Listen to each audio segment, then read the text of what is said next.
नमस्ते, मैं हूं डॉक्टर दिलीप कुमार मलिक, योग शिक्षक। आज का योग क्लास में आप सबका स्वागत करता हूं। अभी जो समय चल रहा है, कोरोना काल जिसको कहते हैं, सभी लोग घर के अंदर बंद है, कुछ टेंशन में है, बाहर नहीं निकल पा रहे हैं। घर के अंदर रहते हुए इस टेंशन को रिड्यूस करने के लिए, इसको ख़त्म करने के लिए हम आज योग क्लास का प्रारंभ करने जा रहे हैं। इस समर कैंप के लिए योग क्लास शुरू करने से पहले, समर शिविर का योग क्लास शुरू करने से पहले आज हम पहले कोई भी ध्यानात्मक आसन में बैठेंगे। दोनों हाथ नमस्कार मुद्रा में, आंखें बंद, डीप ब्रीदिंग के साथ शुरू करें। योगेन चित्तस्य पदेन वाचं मलशरीरस्य च वैद्यकेन योपाकरोतं प्रवरं मुनीनां पतञ्जलि प्राञ्जलिरानो तस्मै। ॐ सहना भवतु सहनो भुनक्तु सह वीर्यं करवावहै तेजस्विनावधीतमस्तु मा विद्विषावहै। ओम शांति शांति शांति। दोनों हाथ का हथेलियों को घिस ले, गरम करें, आंखों पर लगाएं, चेहरा का मसाज करें हल्का सा। आज का योग क्लास शुरू करने से पहले हम थोड़ा सा जानकारी लें कि योग क्या है। पहले तो हम ये बताना चाहेंगे कि योग जो है भारत का सबसे प्राचीन संस्कृति है। योग शब्द संस्कृत युज धातु से बना हुआ है, जिसका अर्थ है जोड़ना। क्या जोड़ना? संयोग योग इत्युक्ते जीवात्मा परमात्मा ने। जीवात्मा, हम सब लोग जीवात्मा है। जीवात्मा परमात्मा के साथ जब मिलन होता है, जो जोड़ा जाता है, उसी प्रक्रिया को योग कहा जाता है। योग समाधि, भगवान व्यास ने योग को समाधि का रूप में माना गया है, माने। तो इस प्रकार जो बहुत सारी डेफिनेशन है इसका योग का। तो महर्षि पतंजलि अपना योग सूत्र में योग है चित्तवृत्ति निरोध, ऐसे उसका डेफिनेशन दिए हैं। योग चित्तवृत्तियों का निरोध करता है, यानी चित्त वृत्तियों, जो मन का जो इधर उधर भटकता है, उसको शांत करके वो कुछ ऐसे दिशा में उसको ले जाना चाहते हैं जहाँ आत्मा का परमात्मा के साथ साक्षात्कार होता है। लेकिन हम लोग ये जनरली जानना चाहेंगे कि आम स्टूडेंट के लिए इसका उपयोग क्या है, योग का उपयोग क्या है। अभी तो एक तो कोरोना काल चल रहा है, सभी बच्चे अंदर जैसे रेगुलर जो नॉर्मल लाइफ है वो अभी बाधित है। सभी बच्चे अभी रूम के अंदर बैठे हुए हैं, तो इसमें बोर हो रहे हैं, डिप्रेशन में कोई आ रहा है, कोई कुछ अच्छा नहीं लग रहा है। तो अगर योगा हम रेगुलर करते हैं अभ्यास, तो ये बहुत अच्छा चीज़ है जो मन को प्रसन्न कर देगा और सारी डिप्रेशन ख़त्म कर देगा, टेंशन ख़त्म कर देगा। तो इसको अभ्यास करने से पहले हम योग के बारे में थोड़ा सा और बताना चाहेंगे। जैसे योग तो बहुत प्रकार का है। भगवान श्री कृष्ण ने समत्वम योग उच्यते योगः कर्मसु कौशलम, इस प्रकार भगवत गीता में बोले हैं।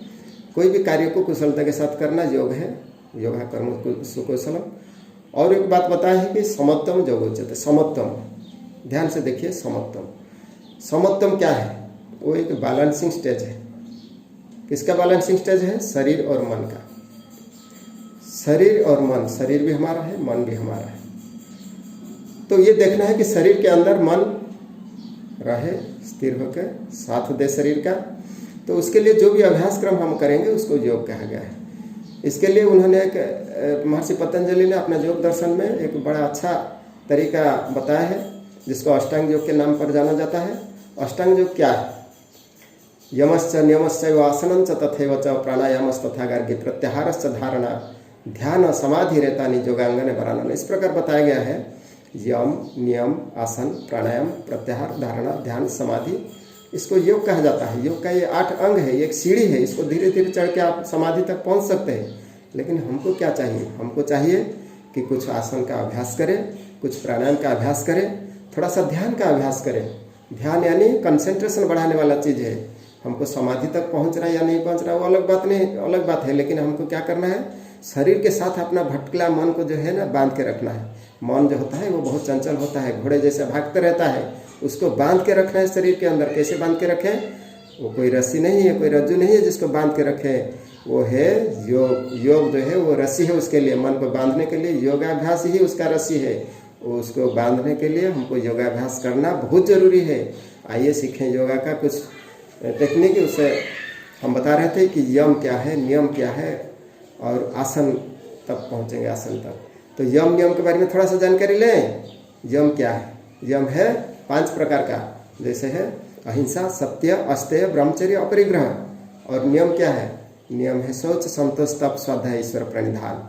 तो ये यम है सोशल कोड ऑफ कंडक्ट, समाज में हम अच्छा से रहें, रहन सहन के लिए ये जो कोड ऑफ कंडक्ट जो बनाया गया है। अहिंसा यानी हिंसा न करना, सत्य यानी मिथ्या नहीं कहना, अस्तेय यानी चोरी न करना, अहिंसा, सत्य, अस्तेय, ब्रह्मचर्य, ब्रह्मचर्य यानी अपने को संयमित रूप से रखना, अपरिग्रह यानी आवश्यकता से ज़्यादा कुछ संचय नहीं करना, क्योंकि हम लोग अगर आवश्यकता से ज़्यादा सब कुछ संचय कर लिए तो दूसरे को कहाँ से मिलेगा फिर। तो इस प्रकार सब चीज़ जो है एक बैलेंस स्टेज में मेंटेन करना है। और सोच जो है वो है नियम जो है वो एक पर्सनल कोड ऑफ कंडक्ट है। उसमें आप क्या करेंगे, हमारे अपने के लिए सोच, हम लोग रोज सोच होते हैं, बाह्य सोच, आभ्यंतर सोच इस प्रकार है। और साफ सफाई जो शरीर के ऊपर ध्यान देते हैं वही सोच है। संतोष, हर चीज़ में संतुष्ट रहना है, जितना मिला जो मिला सो संतुष्ट रहना है। सोच, संतोष। तप, तप क्या है, अपने शरीर को तपाना है, कुछ व्रत उपवास ये सब करना है। सोच, संतोष, तप। स्वाध्याय, स्वाध्याय क्या है, स्व अध्ययन करना, मैं कौन हूँ, मैं कहाँ से आया हूँ, मुझे क्या करना है, मेरा कर्तव्य क्या बनता है, इस सब पर अध्ययन करना, चिंतन करना, मनन करना, ये सब स्वाध्याय है। अच्छा अच्छा ग्रंथ किताब पढ़ना। और आगे बढ़ के सोच, संतोष, तप, स्वाध्याय, ईश्वर प्रणिधान यानी ईश्वर है, ईश्वर जो हमको सब कुछ तुमने दिया है, हम तुम्हें कुछ नहीं दिया है, तो कम से कम हम आपको स्मरण कर रहे हैं, आपको याद कर रहे हैं, आपका चिंतन मनन और आपका गुण का वर्णन कर रहे हैं। तो इस प्रकार करके उनका पूजा थोड़ा सा कर लेना, ये ईश्वर प्रणिधान है। ये हो गया आपका पर्सनल कोड ऑफ कंडक्ट। इसके बाद होता है आसन। स्थिरम सुखम आसनम, स्थिरता और सुख का अनुभव जिस स्थिति में होता है उसको आसन कहा जाता है। तो जैसे हम अभी बैठे हुए हैं, ये एक पोजीशन है ध्यानात्मक आसन, जिसको हम सुखासन भी कहते हैं। कोई सीधासन भी बैठ सकते हैं, कोई वज्रासन में बैठ सकते हैं, कोई पद्मासन में बैठ सकते हैं, कोई इस प्रकार जो ध्यानात्मक आसन है उसमें बैठ सकते हैं। तो इसको महर्षि पतंजलि कहे स्थिरम सुखम आसनम, स्थिरता और सुख का अनुभूति जिस स्थिति में प्राप्त हो उसको आसन कहते हैं। उसके बाद क्या कहे, ततः द्वंद्वानुविघातः, ये सब करने से क्या होगा, द्वंद्व जो गर्मी ठंडक जो सब ज़्यादा जो चिंता है, मानसिक असंतुलन है, शरीर में जो बीमारी है, इस सब में संतुलित अवस्था आ जाता है। ततः द्वंद्वानुविघातः, जब आप रेगुलर अभ्यास करेंगे इसका फायदा क्या होगा, एक तो शरीर स्वस्थ रहेगा पूरा शरीर को इसका ऊर्जा मिलते रहेगा, प्राण शक्ति तंदुरुस्त होगा, शरीर हल्का होगा, पूरा का पूरा मोटापा खत्म हो जाएगा, जो भी चर्बी आप जमा करके रख रहे हो वो सब खत्म हो जाएगा। अभी तो आप बच्चे हैं, आप में चर्बी ज़्यादा जमा नहीं हुआ होगा, लेकिन आगे जाके जैसे जमेगा उस सबको खत्म करने का ही एक उपाय है। और शरीर और मन को संतुलित बना के मन को स्थिर बनाना, ये योगाभ्यास का जो आसन करने का जो फायदा है वो तो हम बताते जाएंगे आसन करते समय। लेकिन पहले आप जान लीजिए कि ये शरीर को जो है ठंडा और गर्मी से एक हद तक बचा लेता है योगा, समझ लीजिए। और बीमारी जो बाहरी जो घूम रहा है ना, ये सबसे भी प्रोटेक्शन अपना शरीर को देना है, इम्यून पावर बढ़ाना है।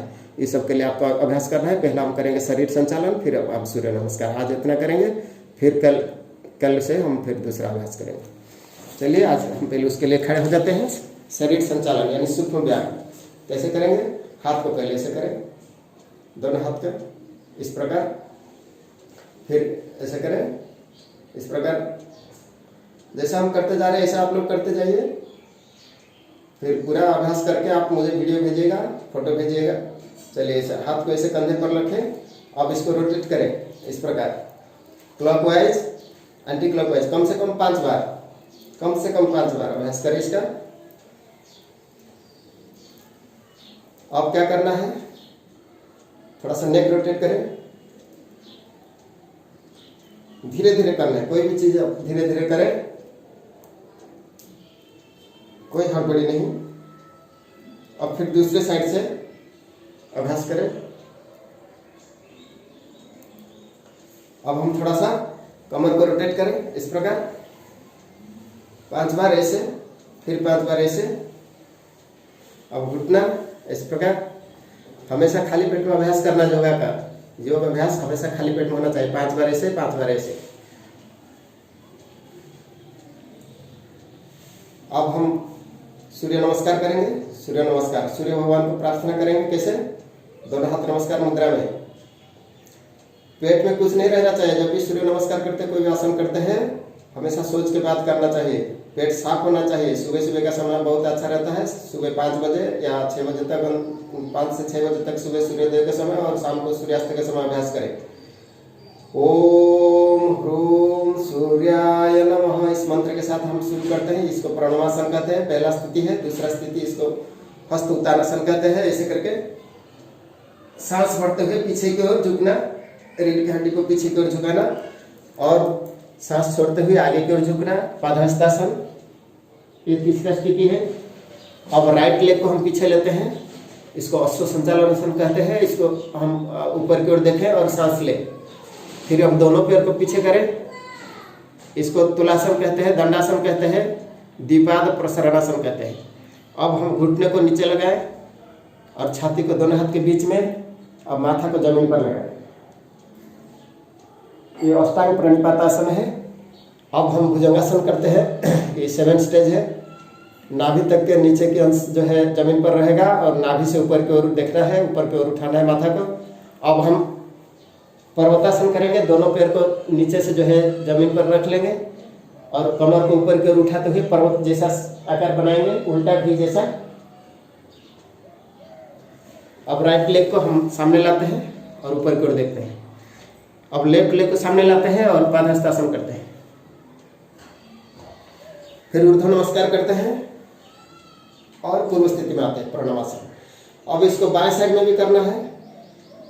ओम ह्रां रवये नमः।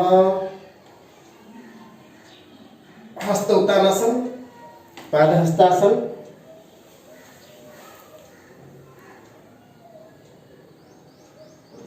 एक पाद प्रसरणासन या अश्व संचालनासन, द्विपाद प्रसरणासन, तुलासन, अष्टांग प्रणिपातासन,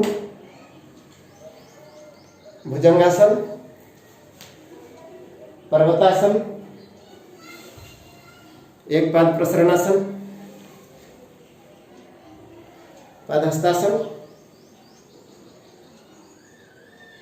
ऊर्ध्व नमस्कार यानी हस्त उत्तानासन, अब प्रणवासन। ये था सूर्य नमस्कार। सूर्य नमस्कार 12 स्टेप में होता है।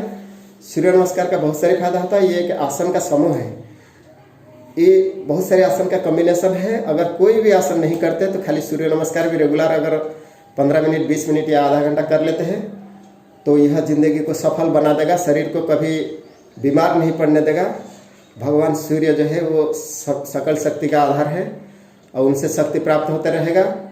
इस भावना के साथ हम आज का योग क्लास यहीं पर रखना चाहेंगे। तो इसके लिए हम 3 बार ओम का जप करना चाहेंगे। 3 बार ओम का जाप करेंगे, उसके बाद यहाँ हम समाप्त करेंगे। सांस अंदर ले, नाभि से अ, हृदय तक उ, यहाँ से म।